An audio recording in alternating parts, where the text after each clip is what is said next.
à toutes et à tous, c'est Sandrino du site Réussir ses relations. Qu'est-ce que l'amour? Comment le reconnaître?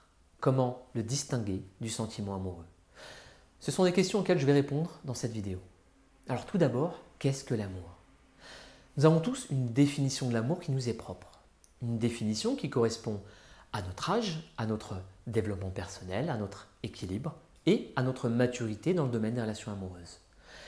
Quelqu'un qui débute sa première histoire d'amour associera souvent l'amour au coup de foudre, à l'amour passionnel, au cœur qui bat la chamade. Quelqu'un qui a eu de nombreuses relations et qui connaît un équilibre personnel dans sa vie aura sans doute plus de recul sur ses sentiments. L'amour sera donc pour lui ou elle représenté par le partage de valeurs, le respect d'un espace personnel et le partage d'un objectif de vie commun. Parfois, certaines personnes choisissent une définition qui leur permet de justifier leurs actions et comportements. Par exemple, quelqu'un ayant un comportement de jalousie maladive et ou de dépendance affective justifiera ses actions par l'amour qu'il porte à son ou sa partenaire.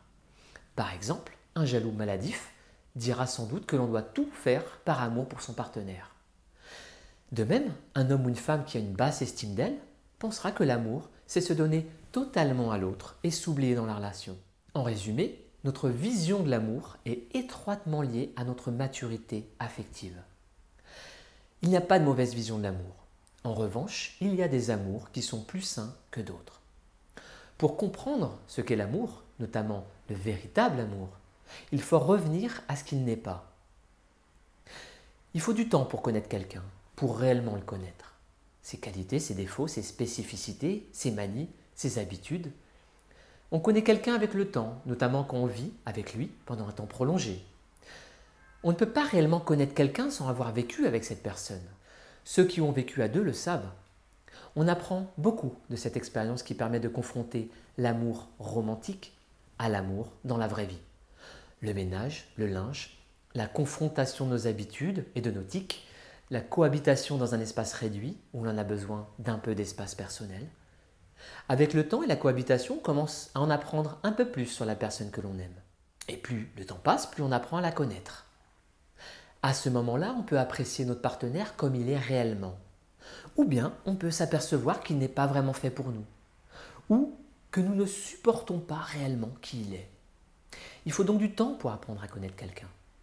Alors, dire à quelqu'un qu'on l'aime en début de relation alors qu'on ne sait quasiment rien de lui, ce n'est pas de l'amour.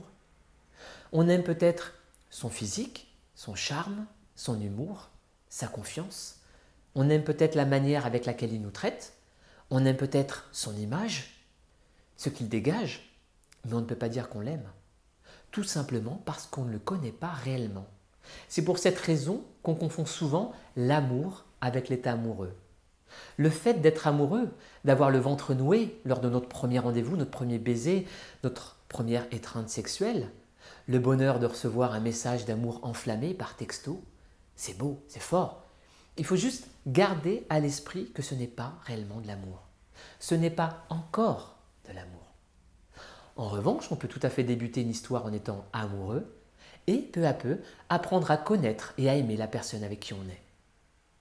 Il n'y a pas de mauvaise définition de l'amour, mais il y a des pratiques de l'amour qui vous feront souffrir plus que d'autres. Si vous dominez votre partenaire ou qu'il vous domine, ce n'est pas un amour sain. Si vous ne respectez pas votre partenaire ou qu'il ne vous respecte pas, cela signifie que vous ne vous aimez pas. Si vous essayez de revenir avec un ex qui ne vous aime pas, ce n'est pas de l'amour. C'est un manque d'amour de vous-même. Et si vous ne pouvez pas vous passer de votre partenaire et que vous l'étouffez, ce n'est pas de l'amour, c'est un besoin d'amour. Et on a tous besoin d'amour, mais pas à n'importe quel prix. Alors, aimer, c'est quoi? Au minimum, c'est aimer qui est cette personne et l'accepter telle qu'elle est.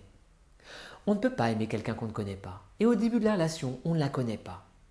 Si vous pensez aimer quelqu'un alors que vous le connaissez depuis quelques jours, semaines ou mois, c'est soit que vous aimez la sensation d'aimer, soit que vous aimez l'image qu'il vous renvoie sur votre valeur.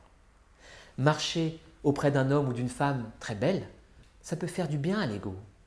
On peut croire qu'on aime cette personne car sa présence nous fait du bien et nous rassure, alors que notre amour est inconsciemment motivé par le regard des autres, ou qu'il permet de nous rassurer sur le fait que nous avons de la valeur et de l'importance.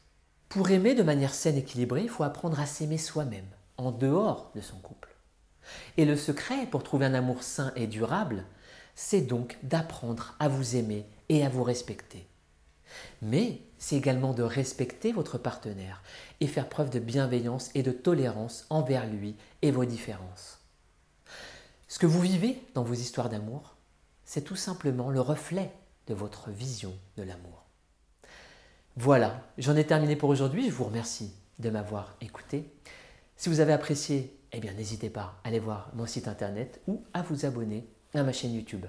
Et si vous le faites, activez les notifications pour recevoir un message lors de la publication de mes nouvelles vidéos. C'était Sandrino du site Réussir ses relations et je vous dis à très bientôt.